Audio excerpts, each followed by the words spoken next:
That's the rules of three-dimensional reality. The plane of demonstration means you got to do something, right? So then there's me here, and then my dreams are way, way out there, and I estimate how long it's going to take for me to arrive at those dreams, because we're playing by the rules of three-dimensional reality. And when we play by those rules, for the most part, I'm going to wait for the experience to occur in order to have the experience produce an emotion. And the emotion is the chemical feedback as a result of the event. Now, there's nothing wrong with this. That's the game in three-dimensional world.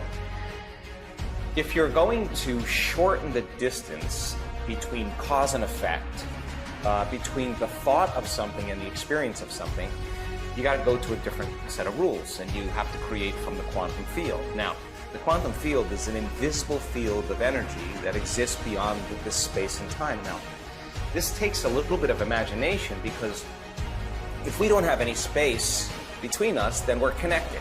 There's no separation, and there's no time. So now, when you go to the realm of the quantum, the rules change, because in the quantum, things are connected. Energy connects things together. So then, if you are able to create from the field instead of from matter, and it's not matter that's emitting a field, it's the field that's actually creating matter. If we could change information in the field, we could change the hologram in three-dimensional reality.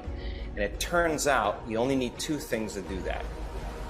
A super coherent brain, super organized coherent brain, and coherence is a rhythm or an order. So when the brain is coherent, it has a directive. It's an electrical charge. It's the signal we send out into the field. We're broadcasting information with our thoughts.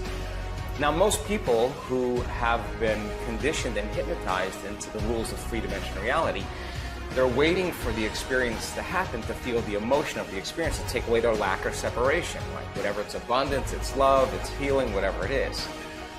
But in the quantum model, you have to combine that clear intention with an elevated emotion, and that takes heart coherence. And we've done extensive studies in training our community to begin to feel the emotion of the event before it happens. And people will say, well, I don't know how it would feel because I haven't experienced it. Well, the answer is really simple. If you felt gratitude, or you felt appreciation, or a love for life, or a joy for existence, and you combine that clear intention with an elevated emotion, the heart produces a magnetic field, and that magnetic field expands out, and it transcends the rules of space and time. When you feel whole, when you feel this elevated emotion, you feel connected, you feel bonded. And so when you feel the emotion of your future, you're connecting to the energy of the future, and your body is so objective. It does not know the difference between the real life experience that's creating that emotion and the emotion that you're creating by thought alone.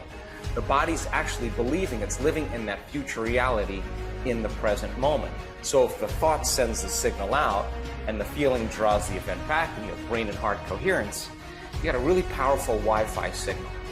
And when you begin to do this properly, you no longer have to go anywhere to get anything. In other words, you're not living by the rules of cause and effect. You're living by the rules of causing an effect. You're producing an outcome. Now, here's the cool part.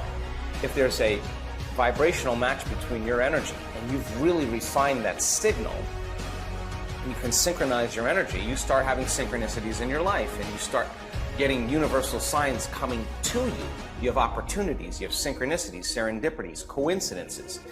And you're not going anywhere to get it. They're coming to you. Now, think about this. If you're connected to an invisible field of energy that's the source of everything physical and material, if you were connected to source, why would you go anywhere? You wouldn't do that. You would say, come to me, right? So by doing this properly and causing an effect, when you see feedback in your life as the result of what you're doing, you're going to pay attention to what you did, and you're going to do it again. Now, the cool part is that once you feel the excitement, the inspiration, the joy, the love for life, that's actually reinforcing the feeling that you've created with. And if you create again, you refine the signal a bit more, you get more synchronicities, more opportunities. And the cool part about our community is that they're not saying, oh God, I have to go create my life.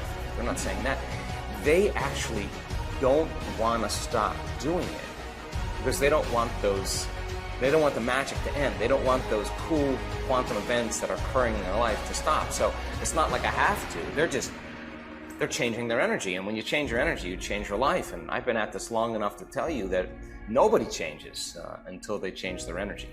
And so when you experiment with this as a process and you learn a particular formula, and we've been refining this and studying it so much in the last couple of years, that the amount of coherence that we see in some of our student community is so incredibly organized. And not only organized, but the amount of energy in the brain, the amount of energy in the heart is higher amplitude. So now, bigger signal, bigger Wi-Fi signal, more connection.